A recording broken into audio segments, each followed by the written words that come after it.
Today at Home with Miss Joan, we're going to show you how easy it is to can up you some roast. Now this roast right here is venison, but you could use your beef, your pork, whatever you got. And look at how it cooks up with this gravy. I'm going to show you just how easy it is if you want to make.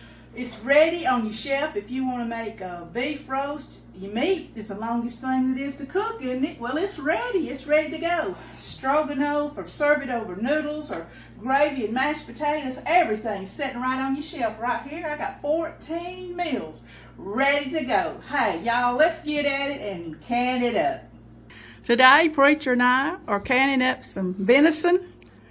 I've already done a video on canning the hamburger meat part of it. Today, we're going to can up some roast. I'll just turn it over to him, let him talk to you about it. Well, good morning, everybody. Today we're working up our deer meat. I killed 3 does for the freezer, and we've had those frozen. And today we've got them thawed out, and I'm cutting up the meat, getting it ready to can. First thing I'm doing is removing all of the gray matter. That makes your meat tougher. And so I'm going to take all of that off and just discard that, and then you've got pure meat. And when that's canned, it's going to be very tender and very tasty. Okay, so what's it? You got 2 big pieces?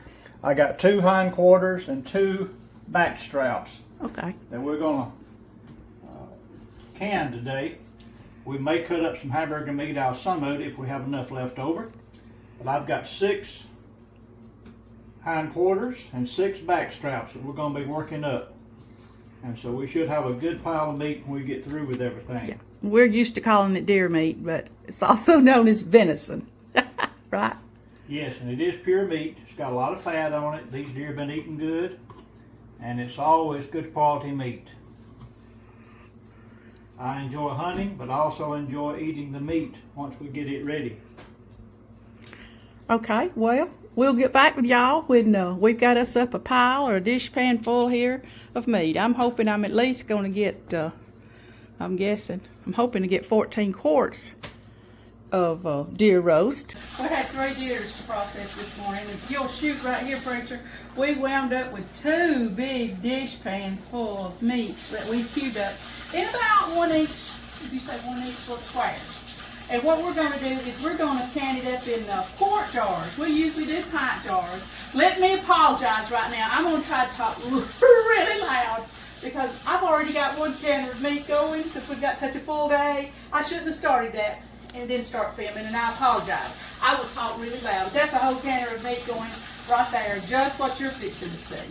Okay, well what I'm going to do is I've got some clean jars, and I'm just going to start just raw packing it into the jar. I thought I'd just do 2, and then I'll, won't take up all your time. I'll do the rest of them and then come back with you and show you about the pressure canning process. But this is just the cool meat. I'm filling it up to the 1 each head space.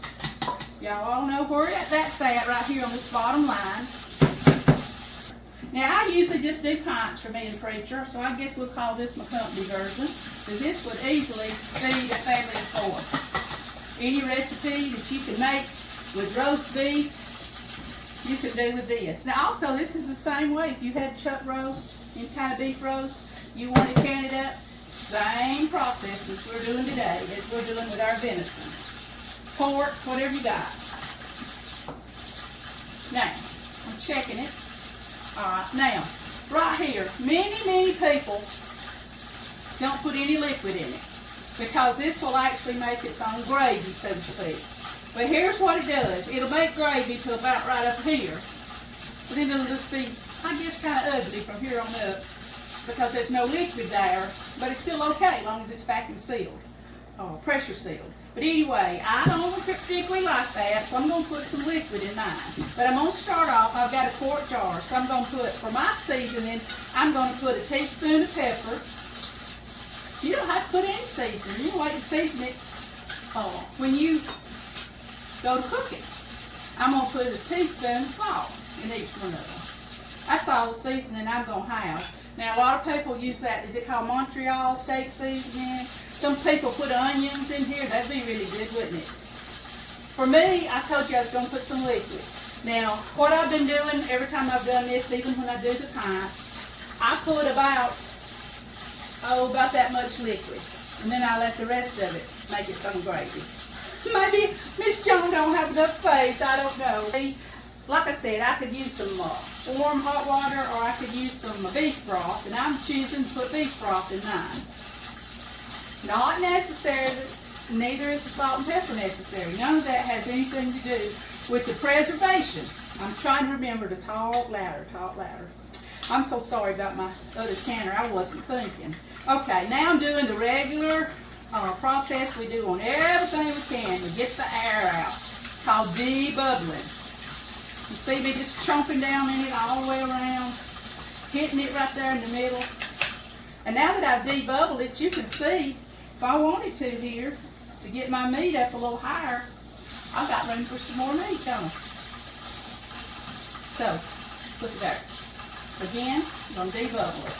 Like I said, you could think, well, I'm going to fill up with the liquid all the way up to the 1/8 rim. I'm going to leave enough space for this to make some of its own gravy. All right. Now, take a paper towel or a clean cloth, whatever you got. Always go around my jars with vinegar, rubbing tightly. In case there's any pepper or salt left on there, it won't seal. I'm taking that off. Now, y'all seen this do on all the canning process. I'm taking the lid and a ring. I actually love canning. My daughter loves it, and I'm so thankful that she does. We love canning together, but she's at school today. Pressure's helping me can. I needed him because he's strong enough to cut up all this meat. Finger tight. Just gonna screw your rings on finger tight. Don't clamp down on them real hard, okay? That's all I'm gonna do right here to my jar of meat. I'm gonna put it over into a cold canner. Now, I'm hoping to fill it up. So I have a total of, oh yeah, I wanted you to see, this was a wide mouth jar. You don't have to use a wide mouth jar, but it will help this meat pour out a lot easier when I go to cook it. And so I've got wide mouth today, but it's not necessary. All meat, if you got a pint of it, y'all know, you watch me, watch others. 75 minutes for pints, 90 minutes for quarts. So since I'm doing quarts, I'm gonna let this run 90 minutes. I've already got this other canner running, and it's on 90 minutes too. All right, I'm gonna fill up the rest of the jars. I'll get back to y'all.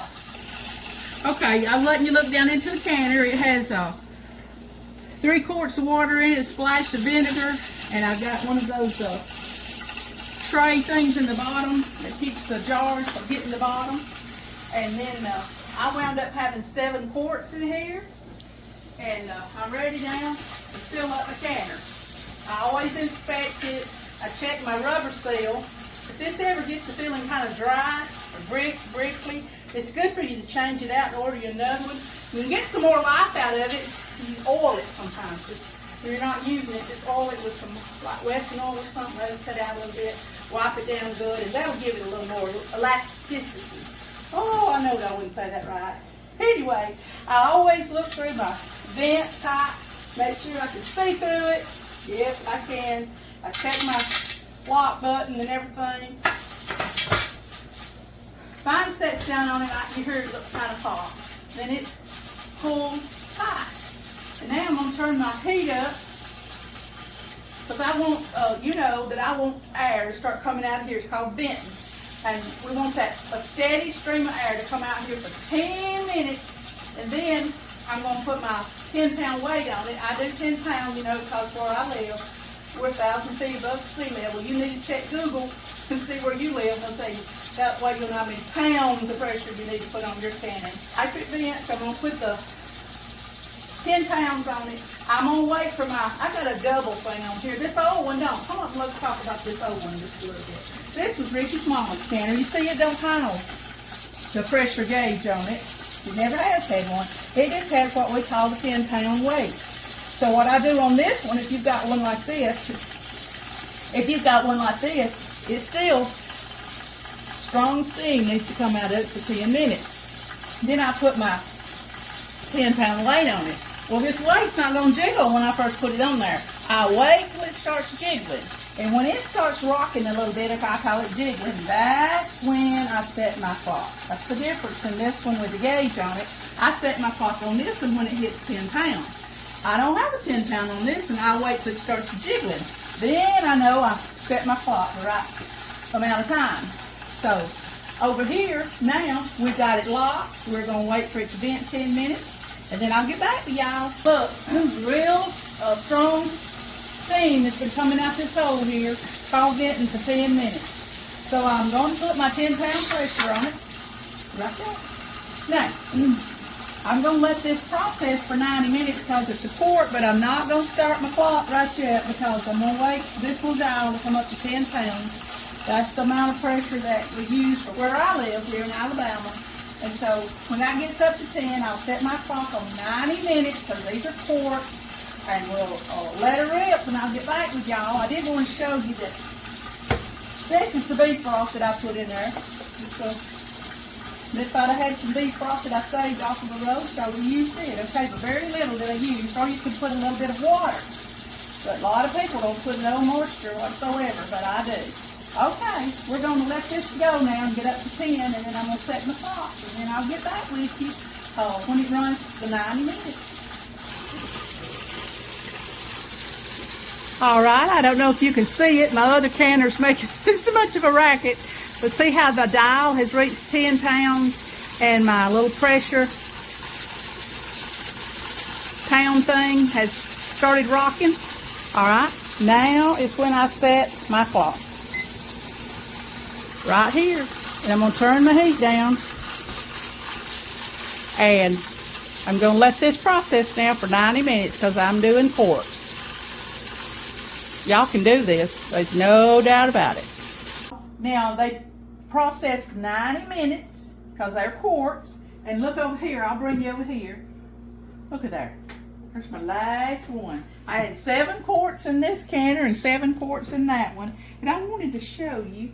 You know, I told you that if I hadn't put no liquid in this, then it does make its own gravy, but it don't make a jar full. That's why I put a little bit of a beef broth in mine, and then it makes its own gravy. See, and that way all the meat, if you'll notice, in mine is covered with the natural gravy that it made, plus the little bit that I showed y'all that I put in there.